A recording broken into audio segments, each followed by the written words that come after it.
We'll be busy up until the bowl game when Nebraska plays again, trying to figure out the 7-5 season as he joins us now from the World-Herald. Good morning. Morning, guys. Okay. You're going to write, you're going to talk a lot about this season, trying to figure out the highs, the lows, where things could have gotten better, where things went wrong, all that kind of stuff. Let's start here. Do you have a word or two that you would describe the 12-game season as a whole? A word or two or a sentence? Unfulfilling, hollow, I think, would be a couple of them.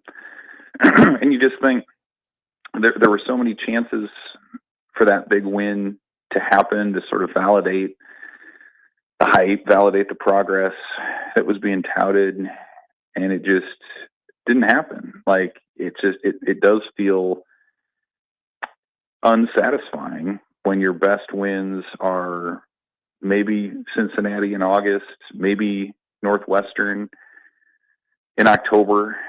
Like, those are, when you look back now, those are your season highlights. And the blackout for USC was unbelievable. Didn't turn into anything. The chance to go up to Minnesota and break that streak didn't happen. You know, but Penn State kind of felt like that was an opportunity. With a program in transition, you don't get it done. And then obviously Iowa just kind of continues to do what it's done. So you can look at some of the individual things and say, Emmett Johnson had a great season, and he'll have a decision to make.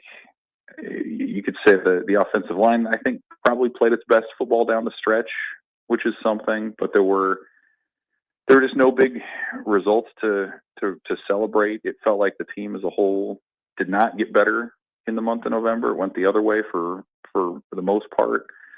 And so you're just kind of left, at the end, and it's 7-5, and it's a little worse than I think most people projected. I said 8-4 to start the year, and they just didn't win that big game that got everybody excited. So, it's snowing outside today. It feels kind of cold. I saw someone wearing a Grinch outfit yesterday, saying that was kind of their mood after the Nebraska game. I think that's pretty appropriate, just given the excitement that this team had before the season and where it ended up. Evan, I feel like in the past, and rightfully so, might I add, we judged Matt Rhule based off of the shortcomings of coaches before him. Where we said, okay, 5 wins, but hey, they have a culture. At 6 wins, hey, but they're taking strides. Do you think now that you're done with 3 seasons of Matt Rhule, that needs to be over? We need to stop talking about what he's taken over, and we need to start judging him the way that we judge all other coaches in college football?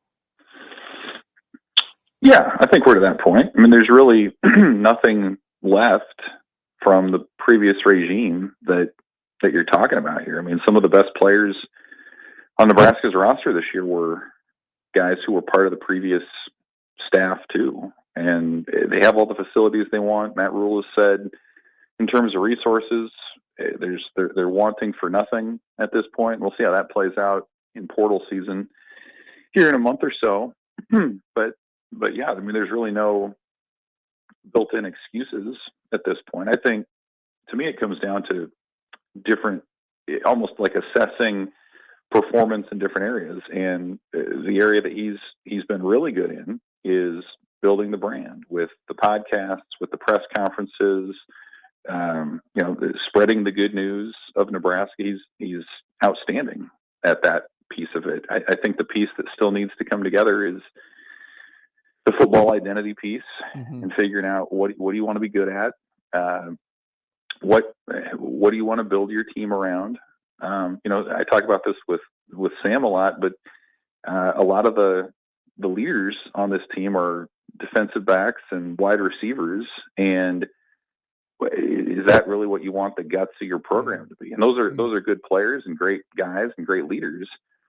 But where's the line of scrimmage? Where are those defensive linemen? Where are those offensive linemen who are setting the tone publicly, privately, saying this is what we're going to be all about every time out? Like, that's what Iowa has. That's what Minnesota has, even if they have good players at those other positions. So I think that continues to be something that Nebraska needs to look at, whether you're talking high school recruiting and development or portal acquisition, and figuring how you budget for that. But that to me is kind of that next step. Is I think the culture is pretty strong. People, the players that are here like to be here. They like the coaches. They like the fan support and all the stuff. Now it's about that substance, that football piece. How do you really make that something that endures week to week and season to season? And right now they're playing the roller coaster a little bit too much, and obviously people are feeling that here this week right now. Yeah, I you might have been there. I don't want to say this was like at the Michigan State game before. We were sitting around talking just exactly about offensive linemen, like who is the mouthpiece on the offensive line. But let's go over to defense, because there are numbers that are startling. 5 times they gave up 200 or more yards rushing, only 19 sacks with the pass rush. They got to find a guy that can set the edge, get to the quarterback, yes, but set the edge, turn things inside. 11 of the last 19 drives against Nebraska's defense, 60 or more yards. Wow. Nebraska didn't force any turnovers. It kind of cratered at the end in the last 2 games. So going into the offseason, whether you look at your internally or externally, what do you think is priority number 1 for John Butler 2.0? It's got to be shoring up the front 7, and probably more specifically that defensive line. I mean, he had some great thoughts on that last week that kind of got lost in the shuffle a little bit with it being Iowa on a short week. But he was pretty honest about it, saying, yeah, there are guys here that you can develop, Riley Van Poppel and Keona Davis and Williams Winery, and you can kind of go down the line to Cade Petschok, guys who have bright futures with the program if they decide to stick around. But you got to find some enforcers too. I think you need a big body or two. You need a Ty Robinson type, somebody who's got that bigger frame but can also get after the quarterback a little bit. And I mean, to me, that's where the defense slipped late. Like the big plays they gave up through the passing game against Penn State and Iowa State, largely that was because they said, and they were going to devote these schematic resources, as John Butler said, to stopping the run. And so when you have to devote that extra man to the box because you don't feel like you can stop the run and you don't want to get bled out on these drives, then that's what makes you susceptible in man coverage on the back end. And that's what made Penn State so efficient, with a guy who wasn't a star at quarterback, a young guy. And I think that's what Iowa took advantage of as well, where they saw some favorable passing situations, and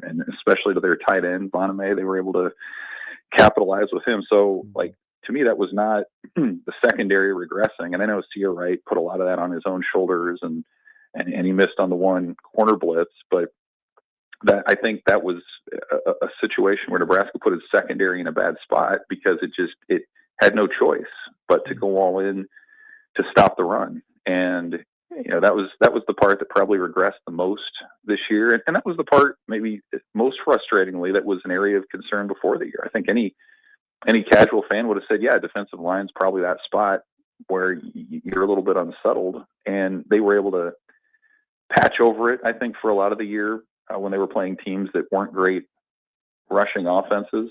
But man, you get into the second half of the Big Ten and the weather gets colder, and you play teams whose identities are just that, and you saw what happened. So they were never able to really figure that out. They were never able to stop the mobile quarterback piece.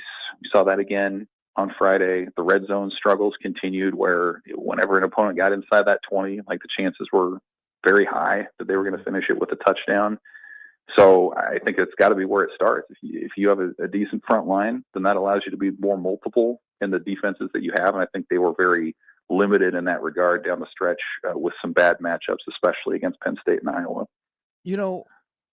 Before Matt Rhule signed the contract extension, he had the very famous line of, hey, Nebraska football used to be innovative, and we got to be on the cutting room floor, and we got to be able to compete with NIL. Then he signs the extension, and he goes ahead and basically says, hey, we're not at the top, but we're going to compete at the top.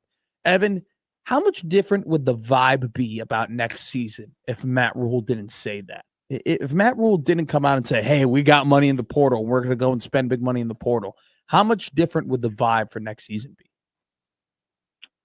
I think there'd be urgency either way. At this point, you just want to see it backed up, right? Like if the resources are really there, then let's see how that plays out in terms of talent retention, and then in the portal next month. And if Nebraska had won, say they split in November, say they beat Iowa, and you're 8-4, I think there'd still be like an expectation that you're going to upgrade your roster. But now I think that expectation's taken on another level of urgency where you're just like, let's see it. Like there are going to be some young guys that need to grow up, but you also are going to need to provide some reinforcements. So be competitive. Don't lose a bunch of key pieces this month from guys saying that they're going to enter the portal because Nebraska can't retain them. And then next month, go out and be competitive. They were competitive last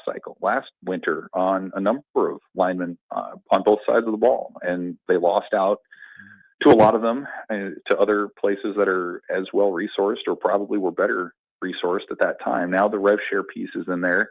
Now you have a GM and Pat Stewart who wasn't really around to evaluate last cycle. He hadn't joined the program yet, so he's here. So is there a commonality in some of these players? Is there a type that they're looking for? I think that piece is going to be fascinating. But certainly some of the moves you've seen Nebraska make in terms of shifting some of its multimedia rights from money that's coming to the school to money that they want to go to the players through NIL deals, that's going to be a fascinating piece of this as well. But I think that's just where it is the expectation. Matt Rhule set the expectation that they're going to be able to belly up to the high stakes table, and you have to have a pretty strong buy-in to play there. Nebraska says they have it, and now you need to see that play out in terms of how competitive they are at flipping the roster, adding some impact talent for next season. Yeah, I always will live and die by it. Nebraska is a high school football recruiting program, and they do that. This year the numbers are going to be a little bit funky because they have so many underclassmen that are taking up spots on the roster. So you come off of Friday, signing day is Wednesday. It's going to be a small class. The rankings are not going to look good at all because of how small it is. It only has 9 in it. They have 2 guys who I think are really good, Danny Odom and Claude and Puma, who next August have to be on the football field.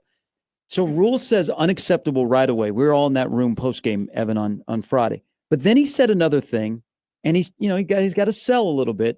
He said recruits see what it can be. When he said that, what do you think because they had some name guys there, but a lot of them are 27, 28 guys. We're talking about 26. What do you think when he says recruits can see what it can be? What do you think he's pointing out that maybe we don't see after watching 12 games? I think he's just talking about the ingredients are all there for Nebraska to take off. Like you look around the country and you see some of the struggles that are going on at other programs. You look at all the firings and hirings that took place yesterday. Like Nebraska's got stability. They've got fan support that's right near the top. The facilities are right there. The academics and the things that have always been there. They have the history, and they're in a situation where you're not coming there to be kind of the next guy in the factory line. Like you're coming there to turn this thing around. And I think there's a realization that if Nebraska takes off, then those guys are going to be celebrated in a way that you wouldn't be at a Georgia or an Alabama or somewhere that's done it all the time. So I think that's kind of what I look at. It's like, why not Nebraska? It hasn't happened, but why not? The geography piece, I think is less of a big deal than it has been in the past, especially in the rev share NIL era. Everything else is there. Why can't Nebraska do it? Matt Rhule's, turn programs around elsewhere.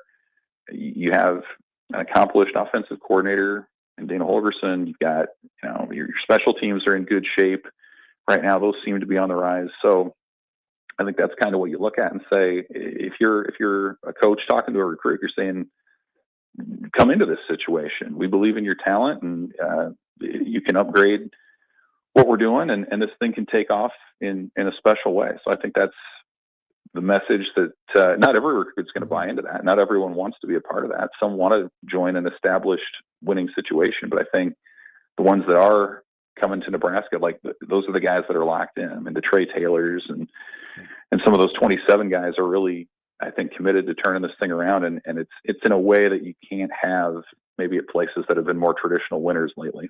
Over under 1.5 new assistant coaches on Matt Rhule's staff next season.